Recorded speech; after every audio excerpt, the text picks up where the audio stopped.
everyone, I'm from Gun International College. I'd like to introduce my lovely group members.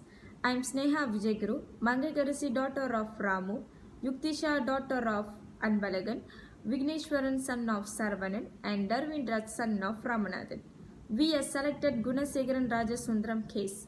Gunasegaran Rajasundram was born in 1977. He worked Toddy shop as a assistant.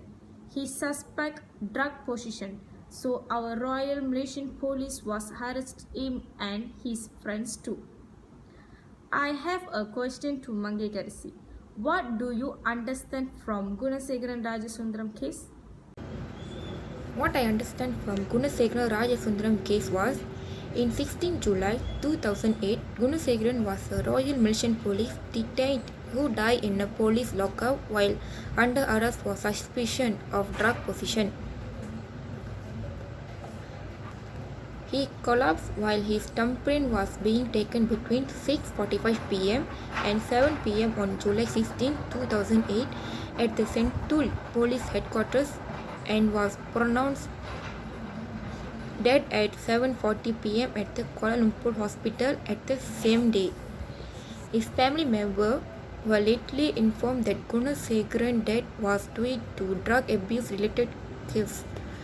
This was subtained with the brutal permit issues by the hospital authorities. However, Gunasegaran's family members believe in another vision of truth, that the death was due to police brutality instead of a reported drug abuse.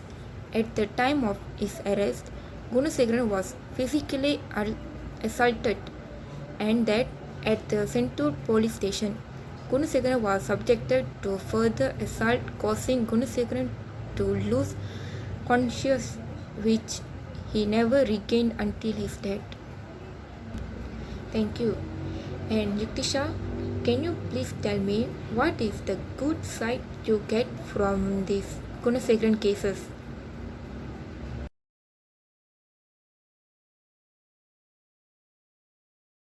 On this Gunasegaran Rajasundram case, I was learned a lot of good sides, but now I want to share that all in generally. There are significant number of rules and standards of international law pertaining to the investigation of deaths in custody. They found mainly in international human rights law and international humanitarian law. Some rules are based on a treaty and customary international law. This mainly imposes the obligations to respect and protect life in all circumstances and to investigate suspected violence of the right to live. Further guidance on fulfilling the obligation to investigate deaths in custody can be deduced from soft law instruments and international jurisprudence. The Gunasegaran Rajasundram case it shows that the right to live is a fundamental human right. It is deemed to be a norm of customary international law and is an indispensable element of human rights treaties at the international and the regional level. States have a duty to respect and ensure the right to live of persons within their jurisdiction, including such persons are held in custody, whether in public or in private settings. The right to live, which imposes an obligation to abstain from arbitrarily depriving individuals of life, such as required to ensure adequate conditions of detaining for all these in custody, which includes providing access to food and water in sufficient quantities and adequate quality, as well as to medical care and guaranteeing their safety and security. Not only are Gunasegaran case based on the similar of death in custody, should conduct a prompt and independent official investigation whenever a person dies in custody. So Vicky, can you tell us about this case of bedside, such as the police officers what do towards the Gunasegaran?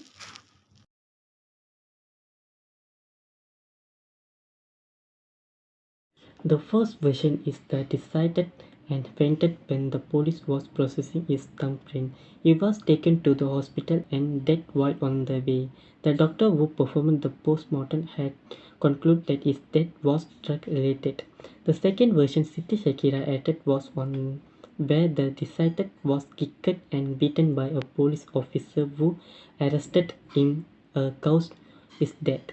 Both evidence can be accepted in my opinion. However, two postmortem reports stated the same conclusion. Thank you.